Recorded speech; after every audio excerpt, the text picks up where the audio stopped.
Hola chicos, este video que es de raíces lo vamos a dividir en varias partes para que no sea tan largo, pero empezaremos revisando lo que hicieron ustedes en los germinadores. Encontramos lo primero que sale una vez que yo pongo germinador son las raíces de la semillita.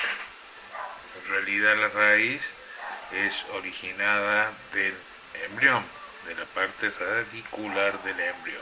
Si bien en mono y en dico hasta pueden tener nombres diferentes, pero en general diríamos que en monocotiledonia la radícula está protegida, mientras que en las dicotiledonias no. Por eso van a encontrar la coliorriza como una de las primeras protecciones que tiene la semillita. Pero concentrémonos en la raíz. Dentro de todo lo que es la planta es la única parte que es subterránea. A veces puede ser aérea, ya vamos a ver cuándo. Es propia de todas las cormófitas, es decir, tanto de los helechos, que son las pteridófitas, y de las espermatófitas, es decir, tanto gimnosperma como angiosperma. A diferencia del tallo, la raíz no tiene nudo, no tiene entrenudo, no tiene hoja. Eso lo va a hacer diferenciar bien cuando tengan la duda si es una raíz o un rizoma o un bulbo, porque ya sea en el rizoma van a encontrar los entrenudos, ya en el bulbo van a encontrar la yema. Sigamos, este órgano que es la raíz tiene como función principal la absorción y conducción del agua y sales minerales desde el sustrato, puede ser la tierra, hacia la hoja, lo cual va por los conductos vasculares. Ese es todo un tema que lo vamos a ver aparte. También tiene la función de sujetar la planta al sustrato, aunque esto no sería válido cuando uno hace hidroponía, y almacenar sustancias de reserva, como en el caso de aquellas raíces que comemos, la zanahoria, rabanito, la batata, bueno, y otros. Entonces, empecemos de vuelta. Su origen, acuérdense, siempre es el embrión. Ustedes ya tienen ahí experiencia con sus germinadores, y en esos germinadores habrán visto no solamente que ha salido la radícula, sino que salen de diferentes formas y de diferentes lugares. En la foto que tengo acá puse la del trigo, primeramente porque me interesa, la del trigo y el maíz me interesa, para que vean dónde está el embrión, que tiene esas dos coleóptilo y coleorriza, que son la protección de la hoja, el coleóptilo, y de la raíz, la coleorriza. En el cambio, en las dicotiledonias, ahí puedo haber sido una soja, un poroto, una lenteja. La germinación empieza con el embebido de la semilla. Esto activa todo el sistema metabólico y produce el crecimiento de las radículas siempre primero. La otra cosita que están en la foto, si la ven un poquito bien, es que nomás sale, no importa cómo esté la semilla, puesta para arriba, puesta para abajo, la raíz se va a curvar buscando el centro de la tierra, es decir, que es geotropismo positivo. Esto lo digo porque a veces uno dice, ¿cómo lo pongo en el germinador? No, vos ponelo como quieras porque sí o sí va a ir para abajo. Es decir, no hay muchas opciones. En alguna de estas fotos, en esta creo que es, tenemos acá el maíz, donde aparte de ver la raíz principal con sus pelos, que son microscópicos, por eso el gran aumento de la cámara, empieza a aparecer lo que es las raíces laterales adventicias. Yo diría directamente adventicias para no confundir. Las raíces adventicias no salen de la zona de la raíz, sino si se fijan bien, salen del tallo. Pero puede salir de un montón de otros lugares, como son las hojas, puede salir de una rama, puede salir de un tronco, pero principalmente lo que quiero advertirle es que estas raíces secundarias aparecen ya al principio de la germinación en las gramíneas y en otras plantas muy semejantes. En el caso del poroto, que creo la filmación que tienen después, ahí es un poroto que está puesto en remojo, van a ver que tiene un tegumento de protección en el poroto. En el maní esa protección es la color rojo, la pelechita. Si yo abro los cotiledones, si los abro, voy a encontrar justamente el embrión, y en este caso, en esta figura particular del poroto, el embrión ya ha separado los cotiledones, ya la radícula, si la ven, es mucho más grande que la plúmula, que después va a ser las hojas, y ya va direccionándose hacia abajo. Bueno, esto lo quiero aclarar porque es todo lo que ustedes han hecho y es importante que entiendan que lo han hecho con el sentido de ir observando estos fenómenos. ¿Estamos bien? Entonces volvemos un poquito atrás. La función principal entonces es absorber agua, fijarlo a la planta. En el caso particular ya vamos a ver podríamos decir que en las ciertas pasturas, en particularmente las que son cosechadas por los animales, existe también unas raíces muy importantes que se llaman raíces de anclaje, que son una raíz fuerte que aparece al principio y que fija la planta para que el animal no la despegue del suelo. Si yo empiezo a pensar qué sistemas tenemos de raíces, habría dos grandes sistemas.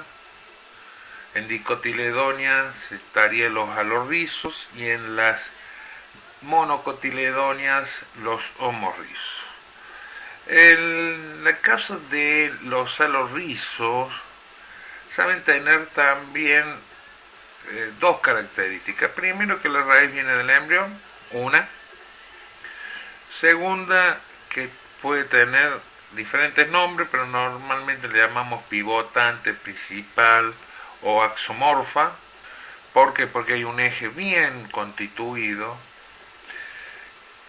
Muchas veces ese eje lo rompemos o lo destruimos, por ejemplo, cuando trasplantamos las plantas. Es decir, yo cuando saco una planta y la trasplanto, lo más probable es que este eje principal o pivotante se rompa y empiezan a crecer todas las raíces secundarias.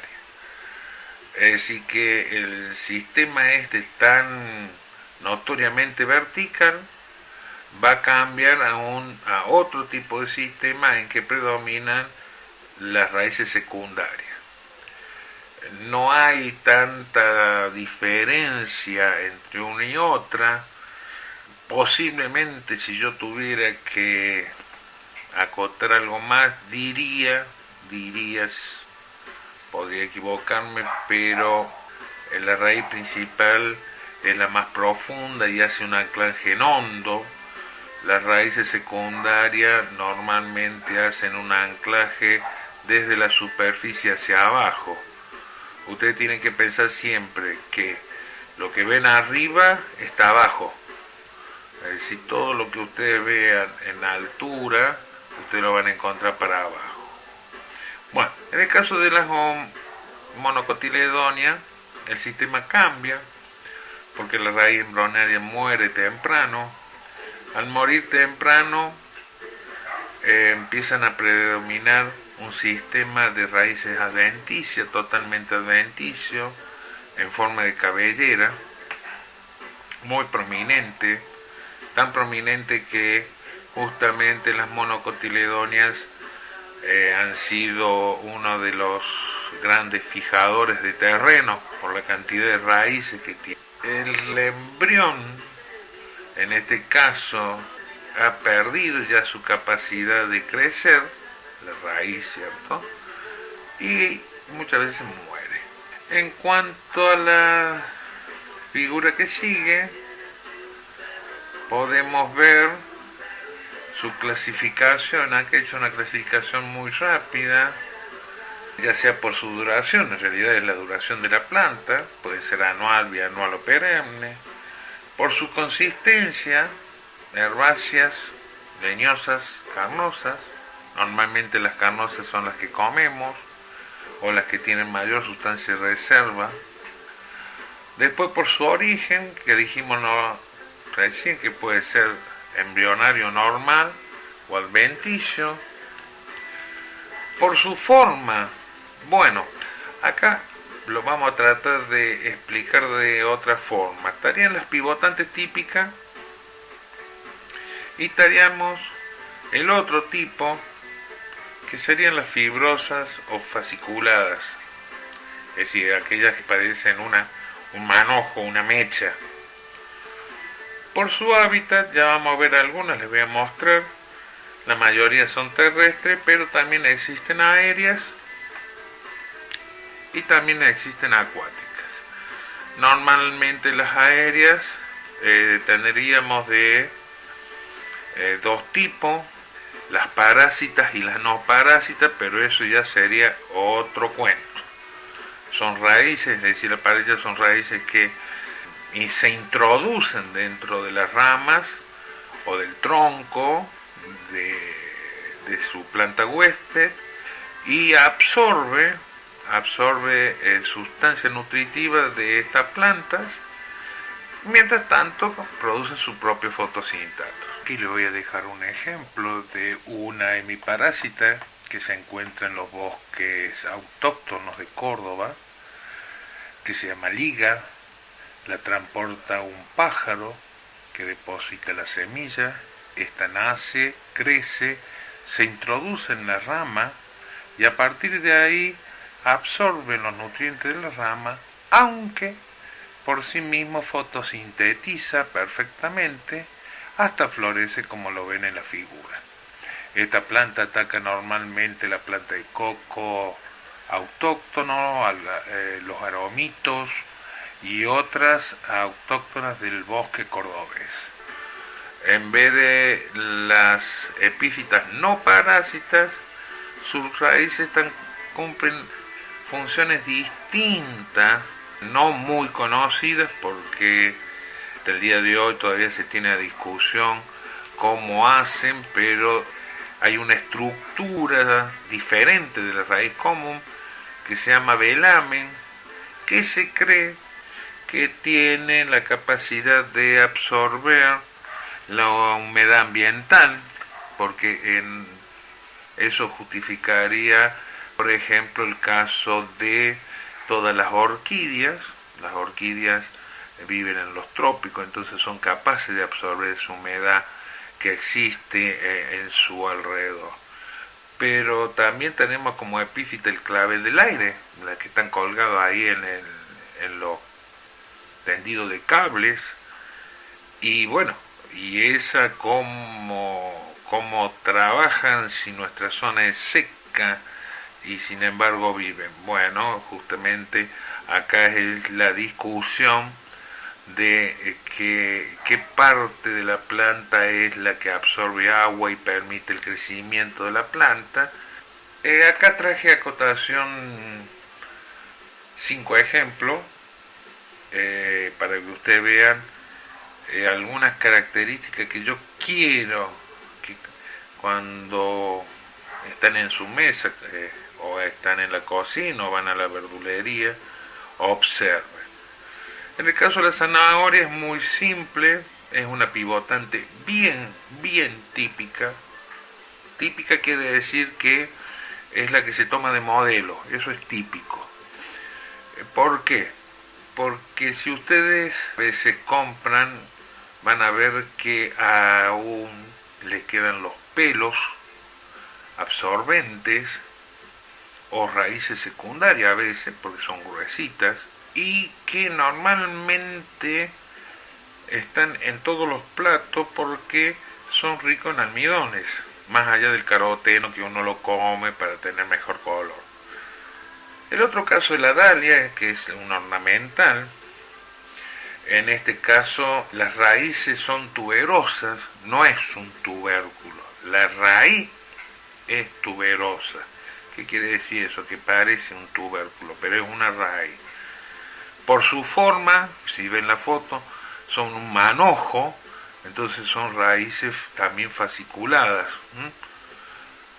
En el caso del rabanito y la remolacha, bueno, acá nos vamos a tener que poner un poquito las barbas en remojo porque en realidad la raíz verdadera estaría en el extremo, que es lo más finito, donde hasta se ven los pelitos radicales y absorbentes, y el resto, que es lo que comemos, estaría justo en el límite entre lo que es la raíz y el tallo. Y como norma, algunos lo consideran como el ensanchamiento del cuello de la raíz, y otros autores lo consideran que es el ensanchamiento del primer entrenudo del tallo. Es decir, esa diferencia, si es la parte de arriba de la raíz o la parte de abajo del tallo, hace que a veces entre en confusión. Normalmente se nota más esta diferencia cuando el rabanito o la remolacha están pasadas, es decir, se vuelven viejas o han estado fuera de la época de cosecha. Ahí ya se nota que es más un tallo que una raíz. Se vuelve cavernoso, cavernoso quiere decir que está huecado, se notan las fibras bien claras, es decir, no es para masticar muy suave, se nota todos los hilitos de la fibra. Por último estaría la batata. La batata es una planta que se considera que, aparte de tener un almacenamiento grande de almidones, es una raíz pero gemífera. ¿Qué quiere decir eso? Que si yo la batata la pusiera de adorno, que saben ponerse de adorno, es decir, se pone con 4 palitos dentro o 2 palitos dentro de un jarro, cosa que no esté totalmente inundada, y se va a ver que la parte distal, la más lejana donde estaba agarrada, va a producir raíces abundantes, y la parte proximal, es decir, de donde estaba agarrada la planta, van a salir unas guías, porque son guías en el sentido de como una enredadera, guías de hojas. Si yo la patata la cortara en la mitad, bueno, cada extremo que recién mencioné va a tomar su función y el corte va a cumplir la función de la que le falta.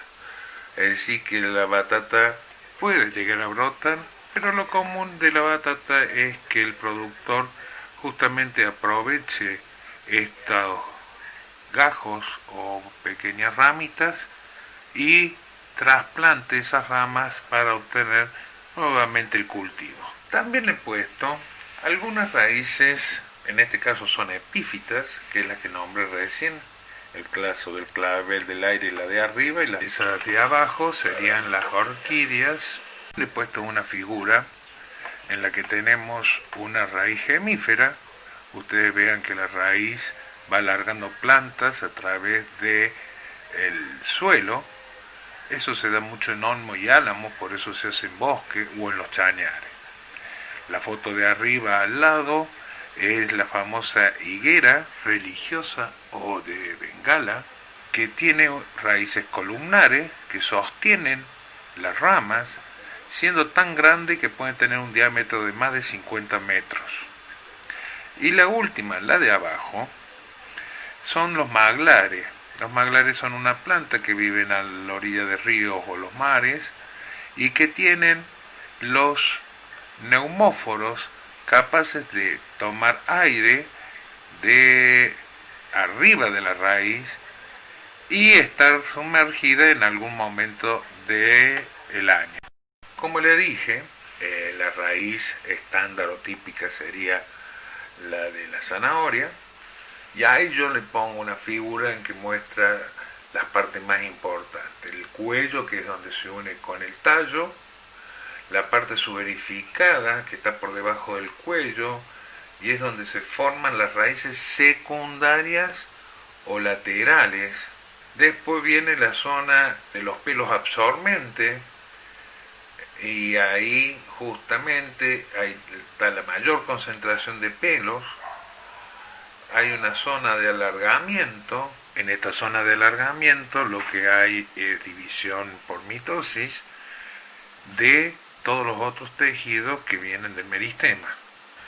Las células normalmente que originan todos los otros tejidos son meristemáticas. Es decir, es la zona meristemática que origina posteriormente la parte epidérmica, la parte de conducción y la parte de meristema fundamental. Y la zona de la caliptra. En el tema de la caliptra, el origen de la misma es diferente en monocotiledonia que en dicotiledonia.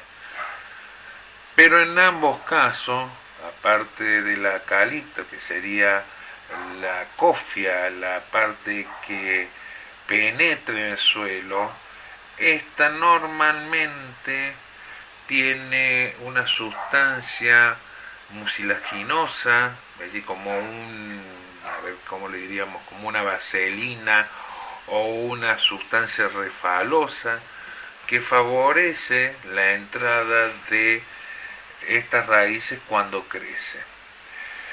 Normalmente no crecen linealmente, sino que van tomando el atajo de menor esfuerzo, es decir, que no es una cuestión lineal el crecimiento, sino que va buscando el menor esfuerzo.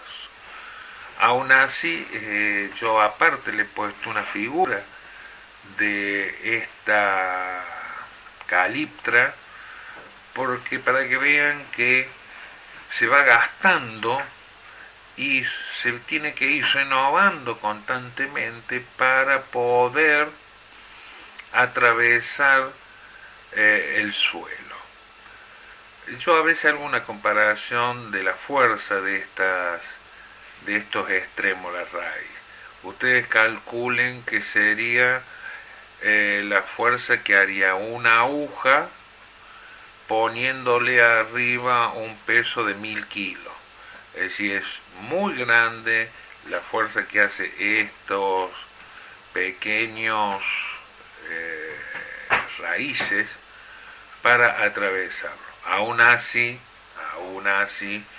no todos tienen esa capacidad de poder atravesar. Eso explicaría por qué los pinos se pueden crecer en plena montaña y en plena roca, la atraviesan a la roca. ¿Por qué? Porque hacen una especie de martillo neumático, van pum pum pum pum, van empujando hasta que rompe. Bueno, esta es la parte general y ya vamos a ver las particularidades en la segunda parte.